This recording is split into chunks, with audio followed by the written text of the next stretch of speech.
किसानों, नौजवान साथियों, हमारी बहनें, पुलिस प्रशासन के लोग और पत्रकार बंधु, यहाँ पे रीवा में कई बार आने का मौका मिला क्योंकि ये उत्तर प्रदेश से लगता हुआ है, क्षेत्रफल एक जैसा है, समस्याएं भी एक ही हैं। और अब तो पूरे देश की समस्याएं एक हैं, क्योंकि बहुत से सवाल भारत सरकार तैयार करती है, उनका समाधान भी वही करेगी, वो समाधान नहीं हो पाते। दिल्ली में आंदोलन चला, 13 महीने आंदोलन चला, संयुक्त मोर्चे के लोग सब शामिल रहे। सरकारों की बहुत चाल चली गई सरकारों के द्वारा।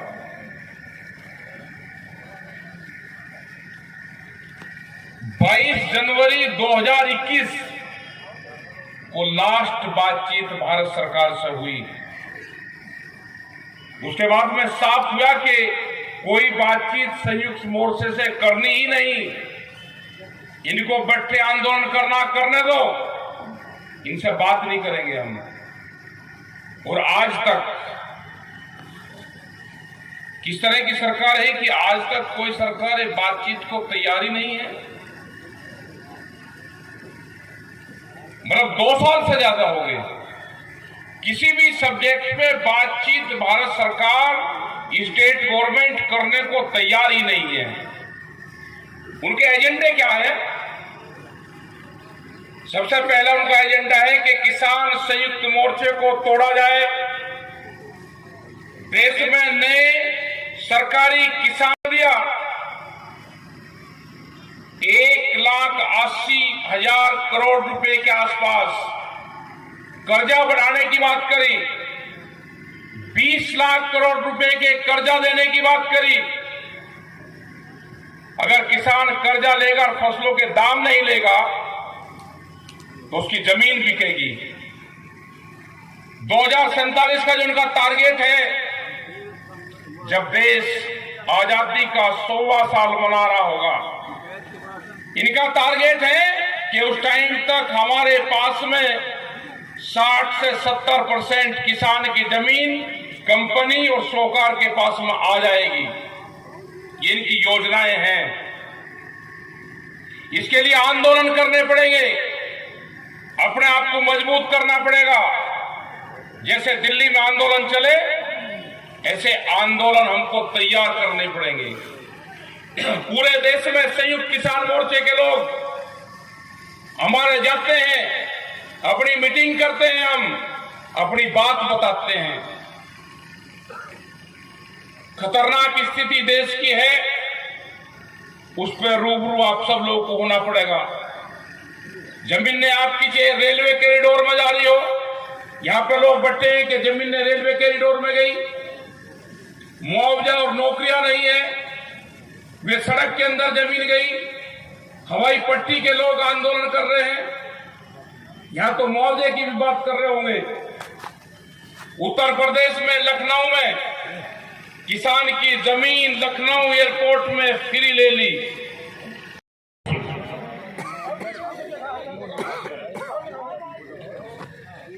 प्रिय साथियों, सबसे पहले इस बिंद की वसुंधरा, जनता ने उनका क्या हाल किया है। चाहे कर्नल गद्दाफी का अंजाम देख ले सरकार, और चाहे हिटलर का देख ले कि जनता ने, वहां की जनता ने क्या किया है इन तानाशाहों के साथ। ये देश भी तानाशाही के मुहाने पे है। और उसके बाद में पूरे देश भर में मीटिंगें और आंदोलन चलेंगे। में जो हुआ क्या वो सही था?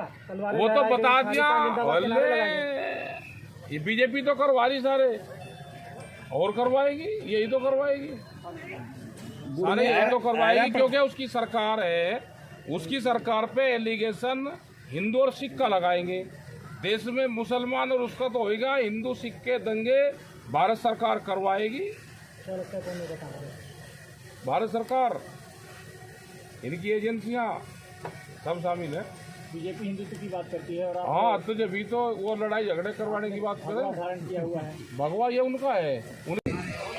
2023 के बाद में कलम को कमल पकड़ाने की कोशिश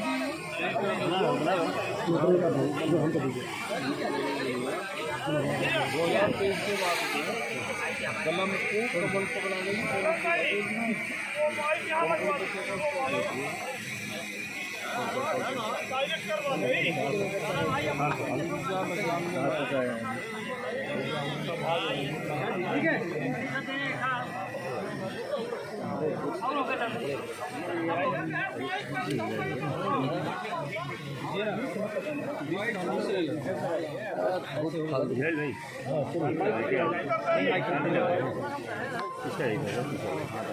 बताएं, आज आपने रीवा के बोर्ड में किसान महापंचायत बुलाई है और सरकार यहाँ पे कई दिनों से किसान धरने पर बैठे हैं अपनी मांगों को लेकर। देखो, पूरे देश में एमएसपी गारंटी कानून के लिए आंदोलन होंगे। ये पंचायत भी इसलिए है कि लोग उसकी तैयारी करें और एमएसपी से कम पे खरीद ना हो, इसके लिए देश में कानून बने। भारत सरकार कानून बनाएगी, लेकिन वो जब बनाएगी जब दिल्ली में आंदोलन या उससे भी बड़ा आंदोलन देश में खड़ा होगा। स्वामीनाथन कमेटी की रिपोर्ट लागू नहीं होगी तो देश के किसानों को नुकसान है। आज वो अपनी जमीन बेच कर गुजारा कर रहा है, फसल बेच के उसको नुकसान है। वो कर्जा ले रहा है, कर्जा अभी जो बजट आया उसमें भी कर्जा बढ़ाने की बात करी। 20 लाख करोड़ रुपए का कर्जा किसान को देने का वो करा है और इस वाले बजट में भी 1,80,000 करोड़ रुपए के करीब बढ़ाया कर्जा। वो जाएगा, उसकी जमीन नीलाम होगी, देश में सुसाइड के केस बढ़ेंगे।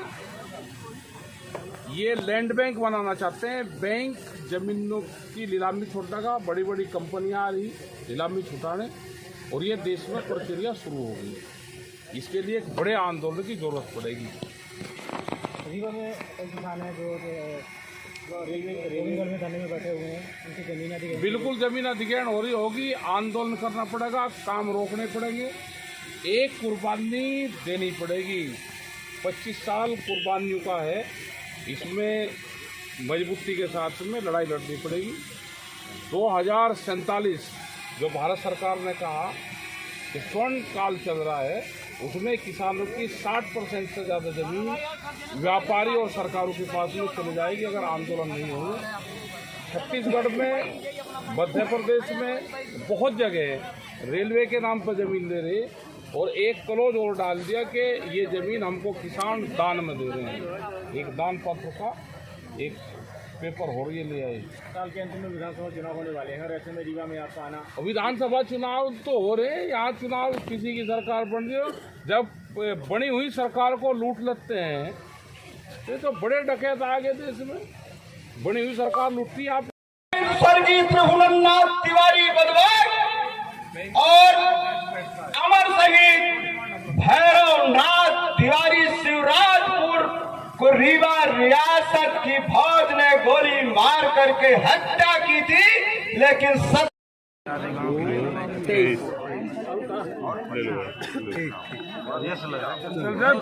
उस समय टिकैत साहब वहाँ आए थे और पूरे मध्य प्रदेश के साथ पूरे देश के कोने कोने से लोग पहुंचे और आज उन्हीं की ताकत पूरे देश में जिस तरह से 13 महीने आंदोलन चलाया, संयुक्त किसान मोर्चा की अगुवाई में पूरा नेतृत्व किया माननीय टिकैत साहब ने, आज भी देश के पूरे कोने कोने जा करके किसानों की ताकत को मजबूत करने का काम कर रहे हैं। उनको हम बधाई देते हैं। राष्ट्रीय मुद्दों के साथ साथ राष्ट्रीय मुद्दों में माननीय टिकैत साहब यहाँ बात करेंगे, हम लोगों को दिशा निर्देश देंगे आगे किस तरह का आंदोलन चलाने की जरूरत है। साथियों, मैं क्षेत्रीय मुद्दों को जो महत्वपूर्ण मुद्दे हैं, अभी माननीय टिकैत साहब जो हमारा मोर्चे का 142 दिन से रीवा के अंदर सुअर पशुपालकों का आंदोलन चल रहा है, महापड़ाव आंदोलन, वहां पर आप होकर के आए हैं, उस लड़ाई को भी लड़ने का आपने वहां से आह्वान किया है। मैं तहे दिल से रीवा की धरती के, रीवा के आवाम के, किसान साथियों की तरफ से बधाई देता हूं। और जो यहाँ के मूलभूत समस्या है, रेलवे प्रबंधन ने 2009-10 में किसानों की जमीनों का अधिग्रहण किया। रीवा से सीधी सिंगरौली रेल लाइन तक जितने भी हजारों किसानों की जमीनों का अधिग्रहण हुआ और सैकड़ों लोग अभी उस नौकरी से वंचित हैं जो रेलवे ने वादा किया था। और नवंबर 2019 में रेलवे प्रबंधन ने, मैं टिकैत साहब को बताना चाहता हूं कि एक आदेश जारी किया कि अब जो नवंबर 19 के बाद जो किसानों की जमीन का अधिग्रहण होगा उसका मुआवजे के अलावा 5 लाख पर परिवार को रेलवे प्रबंधन रुपया देगा, लेकिन नौकरी नहीं देगा। वो प्रावधान सरकार ने खत्म कर दिया है, जिसको लेकर के रीवा में महीनों से आंदोलन जारी है। और इसी तरह आवारा पशुओं की समस्या है। हमारे यहाँ 5 गांव के किसान पीड़ित हैं, जिनका पूरी तरह से गांव उजाड़ा जा रहा है हवाई पट्टी को लेकर के। तो ये तमाम सारे क्षेत्रीय मुद्दे हैं। यहाँ सोलर प्लांट लगा है इसी धरती में, जहाँ की किसानों की जमीन ली गई लेकिन नौकरी नहीं दी गई। तो ये सारे क्षेत्रीय मुद्दे हैं। मैं चाहूंगा कि माननीय टिकैत साहब इस आवाज को, इस किसानों की समस्या को, जो क्षेत्रीय मुद्दे हैं उनको भी आंदोलन का हिस्सा बनाएंगे और राष्ट्रीय स्तर पर उठाने का काम करेंगे। इसी के साथ जय जवान जय किसान, बाबा साहब अमर रहे। अरे वो बुला लो।